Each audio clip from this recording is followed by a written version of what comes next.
আসসালামু আলাইকুম ভিউয়ার্স, কেমন আছেন সবাই? আশা করছি আল্লাহর রহমতে সবাই ভালো আছেন, সুস্থ আছেন। আমিও আলহামদুলিল্লাহ ভালো আছি।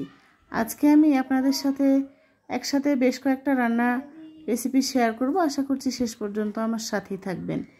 আমার ছেলে 4 বছর পূর্তি উপলক্ষে সামান্য কিছু খাবার ছেলে মেয়েদেরকে খুশি করার জন্য রান্না করেছিলাম, সেগুলোই আপনাদের সাথে শেয়ার করছি। এটা হচ্ছে 5 তারিখের ভিডিও। তো আজকে আমি আপনাদের সাথে শেয়ার করছি। প্রথমে একেবারে কুচি করে আলু কেটে ধুয়ে পরিষ্কার করে নিয়েছিলাম, সেই আলুগুলো ভেজে নিচ্ছি। আমার বাচ্চারা আলু ভেজে অনেক পছন্দ করে।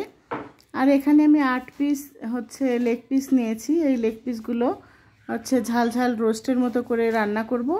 এটাও আমার বাচ্চাদের অনেক পছন্দ। আর আমার ছেলে 4 বছর পূরণ হয়েছে 5 তারিখে। সেদিন ছেলেকে খুশি করার জন্য কিছু রান্না বান্না করেছিলাম। আর এখানে আমি পোলাও রান্না করব, এই কারণে পোলার চাউলটাও মেপে নিচ্ছি।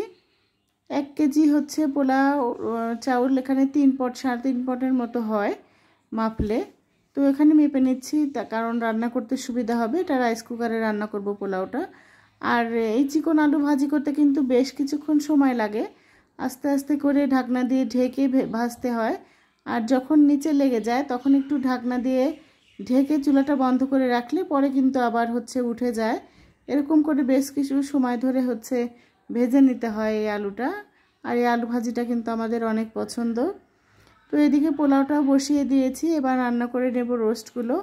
তার জন্য আমি এখানে প্রথমেই পেঁয়াজগুলো বেরেস্তা করে তুলে নেব। তারপরে হালকা একটু লবণ দিয়ে মেখে রেখেছিলাম লেগ পিসগুলো, সেই লেগ পিসগুলো এখন ভেজে নিচ্ছি। তো লেগ পিসগুলো এপাশ ওপাশ উল্টে একটু ভেজে নিয়ে তারপরে তুলে নিয়ে রান্না করে নেব। খুব একটা বেশি ভাজবো না, বেশি ভাজলে মাংসটা শক্ত শক্ত হয়ে যায়। তো হালকা একটু ভেজেই তুলে নিচ্ছি। তো ওই একই তেলের ভিতরে বাকি মশলা দিয়ে রান্নাটা শেষ করব।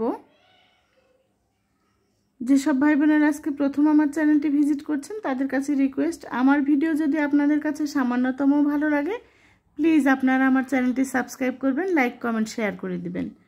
তো একটু গরম মশলা দিয়ে দিলাম তেলের ভেতরে, তারপরে দিয়ে দিলাম বাটা মশলা, পেঁয়াজ রসুন আদা জিরা বাটা, একে একে সব মশলাই দিয়ে দেব। এখানে দিয়ে দিলাম মরিচের গুঁড়া, দিয়ে দিলাম জিরার গুঁড়া, লবণ, সামান্য একটু হলুদের গুঁড়া দিয়ে মশলাটা ভালোভাবে কষিয়ে নেব। আর এই রান্নাটা খেতে কিন্তু দারুণ টেস্টি হয়। শুধু আমার বাচ্চারাই না, আমরাও বেশ পছন্দ করি এরকম করে রান্না করলে। তো এই 8 পিস লেগ পিসই ছিল, তো এই 8 পিসই রান্না করছি আমি। আপনারা কিন্তু চাইলে এরকম করে বেশিও রান্না করতে পারেন। মশলার সাথে লেগ পিসগুলো ভালোভাবে কষিয়ে সামান্য একটু ঝোলের পানি দিয়ে ঢাকনা দিয়ে ঢেকে রান্না করব। আর কিছুক্ষণ পরে কিন্তু আমার এই লেগ পিস রান্নাগুলো রেডি হয়ে যাবে। আর এর সাথে ছিল ডিম, আর পরে আমি করেছিলাম বুটের ডাউল দিয়ে খাসির তেল, আর সাথে সাদা পোলাও। এগুলোই ছিল সামান্য বাচ্চাদের খুশি করার জন্য আমার আয়োজন। কেমন লাগলো অবশ্যই কমেন্ট করে জানাবেন।